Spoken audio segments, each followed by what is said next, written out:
Assalamualaikum warahmatullahi wabarakatuh. Salam sejahtera untuk kita semua.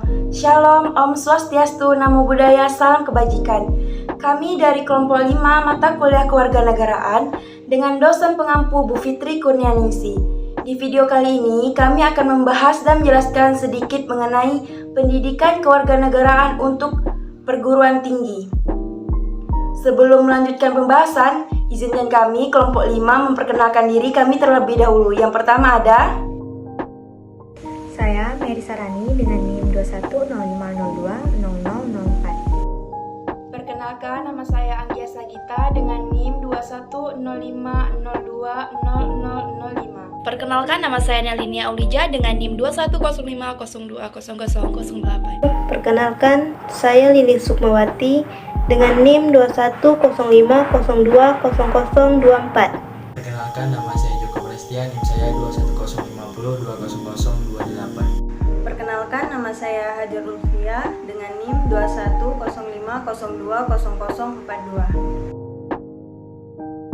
Baik, di sini kami akan membahas tentang pendidikan kewarganegaraan untuk perguruan tinggi. Yang pertama adalah pengertian dari pendidikan kewarganegaraan itu sendiri. Pendidikan kewarganegaraan di perguruan tinggi itu merupakan salah satu bentuk pendidikan untuk mengembangkan kultur demokrasi yang mencakup kebebasan, kebersamaan, kemerdekaan, toleransi, dan kemampuan untuk menahan diri di kalangan mahasiswa.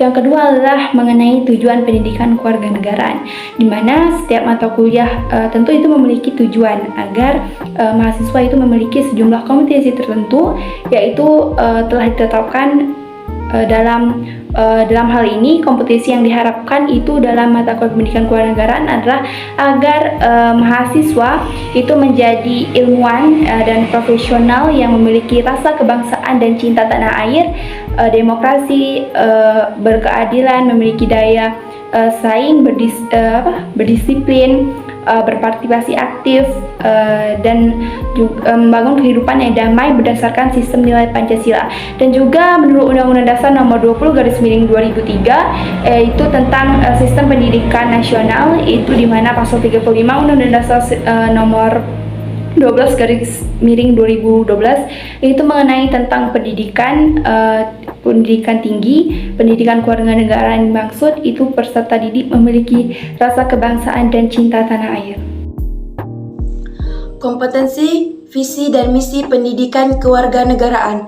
Kompetensi pendidikan kewarganegaraan menurut Sumarsono 2002, kompetensi pendidikan kewarganegaraan adalah seperangkat tindakan cerdas, penuh rasa tanggung jawab, dapat memecahkan masalah hidup bermasyarakat, berbangsa, dan bernegara dengan menerapkan kompetensi filsafah bangsa, wawasan Nusantara, dan ketahanan nasional. Sedangkan menurut SK Dirjen Dikri Nomor 43 Tahun 2006, kompetensi pendidikan kewarganegaraan adalah menjadi ilmuwan dan profesional yang memiliki rasa kebangsaan dan cinta tanah air, demokrasi yang berkeadaban, menjadi warga negara yang memiliki daya saing, berdisiplin, dan berpartisipasi aktif membangun kehidupan yang damai berdasarkan sistem nilai Pancasila.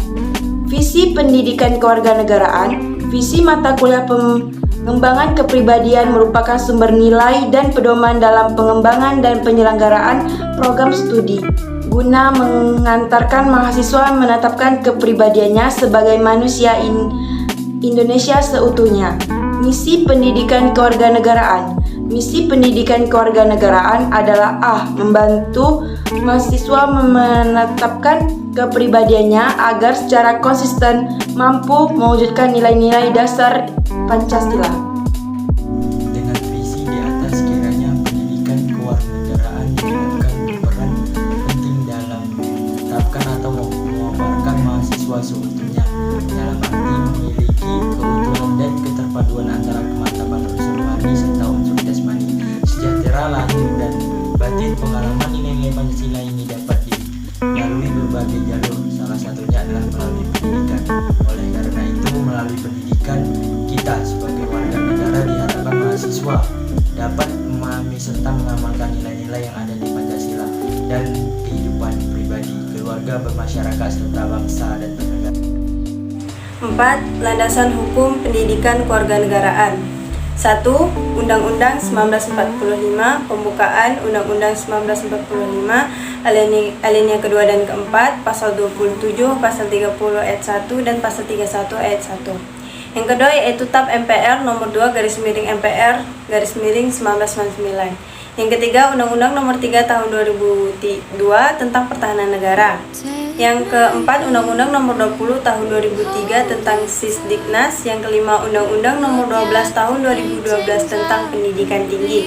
Yang keenam, SK Dirjen Dikti nomor 43 /Dikti/Kep/2006 tentang rambu-rambu pelaksanaan kelompok mata kuliah pengembangan kepribadian di perguruan tinggi. Yang kelima yaitu landasan historis pendidikan kewarganegaraan secara historis. PKN sering berganti-ganti nama atau istilah, dapat dijabarkan berikut. 1. Perkembangan CIPIS di Amerika. Pelajaran CIPIS pertama kali diperkenalkan pada tahun 1790 dalam rangka mengamerikakan bangsa Amerika atau Theory of Americanization. Negara Amerika yang terdiri dari imigran yang memiliki latar belakang kultur bermacam-macam. Oleh karena itu, mereka harus diamerikakan supaya warga negaranya memiliki persepsi yang sama tentang negara serta memahami hak dan kewajiban sebagai warga negara Amerika. Yang kedua yaitu perkembangan CIPIS di Indonesia yang diajarkan di SMP, SD, dan SMA. Yang ketiga yaitu kewarganegaraan 1957 membahas cara memperoleh dan kehilangan kewarganegaraan. Yang keempat, CIPIS 1961 membahas tentang sejarah kebangkitan nasional, Undang-Undang 1945, pidato-pidato politik kenegaraan yang terutama diarahkan untuk nation and character building bangsa Indonesia. Yang kelima, pendidikan kewarganegaraan 1968 yang berdasarkan kurikulum 1968 berada dalam kelompok pembinaan jiwa Pancasila untuk di SD maupun menengah. Di SD terdiri dari pendidikan agama, kewarganegaraan, bahasa Indonesia, bahasa daerah, dan olahraga. Sedangkan untuk SMA tanpa bahasa daerah. Yang keenam, pendidikan moral Pancasila atau disingkat dengan PMP, kurikulum 1975 yang bertujuan untuk membentuk warga negara Pancasila yang beriman dan bertakwa kepada Tuhan Yang Maha Esa. Kemudian disempurnakan dengan kurikulum 1984. Yang ketujuh, pendidikan Pancasila dan kewarganegaraan atau disingkat dengan PPKN, kurikulum 1994, kemudian disempurnakan dengan suplemen tahun 1999.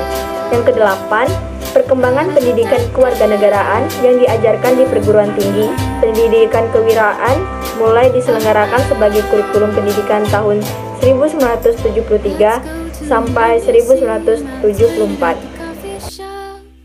Kemudian mengalami perubahan menjadi pendidikan kewarganegaraan dengan mengacu kepada A. Undang-Undang Nomor 20 Tahun 1982 tentang Pertahanan Keamanan Republik Indonesia yang disempurnakan oleh Undang-Undang Nomor 3 Tahun 2002 tentang Undang-Undang Pertahanan Negara.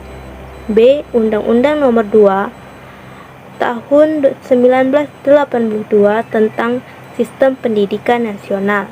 Yang C. Keputusan Mendiknas Nomor 232 U2000 tentang pedoman penyusunan kurikulum pendidikan tinggi dan penilaian hasil belajar mahasiswa. D. SK Dirjen Dikti Nomor 38 Dikti Kep 2002 Jo Nomor 43 2006 tentang rambu-rambu pelaksanaan kelompok MPK. Yang E. Pendidikan Kewarganegaraan Undang-Undang Nomor 20 Tahun 2003 tentang Sistem Pendidikan Nasional. Dan yang terakhir F. Kewarganegaraan dalam kurung PPKN Undang-Undang Nomor 12 Tahun 2012. Baik, terima kasih. Inilah video singkat dari kelompok 5 mengenai pendidikan kewarganegaraan di perguruan tinggi. Saya akhiri, wabillahi taufik wal hidayah. Wassalamualaikum warahmatullahi wabarakatuh.